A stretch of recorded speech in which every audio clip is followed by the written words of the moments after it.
Hello friends, welcome to bliss cinemas. இன்னைக்கு நம்ம Tamil டப்பிங்ல release ஆயிருக்க நோ வே அப் படம் எப்படி இருக்குன்னு பார்க்க போறோம். வாங்க வீடியோக்குள்ள போகலாம். நோ வே அப் இந்த படத்தோட ரன் டைம் பார்த்தீங்கன்னா 1 hour 31 minutes இருக்கு. இந்த படத்தை கிளவுடியோ ஃபா டைரக்ஷன் பண்ணியிருக்காங்க. இப்போ இந்த படத்தோட கதையை பத்தி பார்க்கலாம். ஒரு ஃபிளைட்ல நிறைய விதமான பேசஞ்சர்ஸ் ஏறி டிராவல் பண்றதுக்கு ரெடியா இருக்காங்க.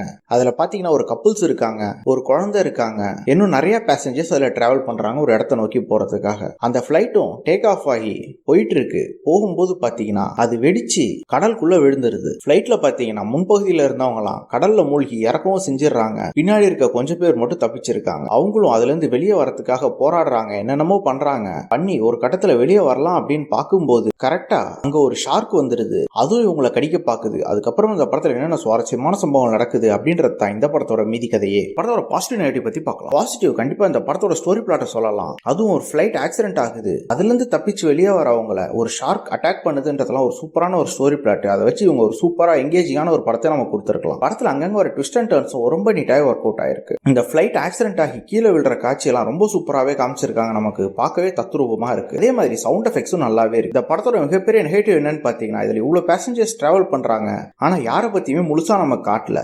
யாருமே நமக்கு இன்டெப்தா காட்டவே இல்லை. அதனாலேயே இதுல இருந்து இவங்க தப்பிச்சு வரணும்னு நமக்கு தோணவே இல்லை. இவங்க இந்த சீக்வன்ஸை மட்டும் கொஞ்சம் கரெக்டா எழுதி எடுத்திருந்தாங்கன்னா இந்த படம் ஒரு வேற லெவல்ல ஒரு படமா வந்திருக்கும். நம்மள சூப்பரா எமோஷனல் கனெக்ட் பண்ணிருக்கலாம். ஆனா அதை பயங்கரமா மிஸ் பண்ணிட்டாங்க இவங்க. அதனாலேயே இந்த படம் நமக்கு பெருசா ஒர்க் அவுட் ஆகல. ஏதோ ஃபிளைட் ஆக்சிடென்ட் ஆகுது, அதுல இருக்கவங்க தப்பிச்சா என்ன பொழைச்சா என்னன்ற மாதிரி தான் நமக்கு இருக்கு. நமக்கு படம் பார்க்கறதுக்கு ஒரு எங்கேஜிங்காவே இல்லை. அதனாலேயே நமக்கு பல சீன்ஸ் இது பிரெடிக்டபிளா லேகிங்காகவும் இருக்கதான் செய்யுது. யாருக்கெல்லாம் ஒரு பிலோ ஆவரேஜான படம் பார்க்கணும் அதை ட்ரை பண்ணி பாருங்க. இன்னொரு வீடியோல சந்திக்கலாம். தேங்க்யூ.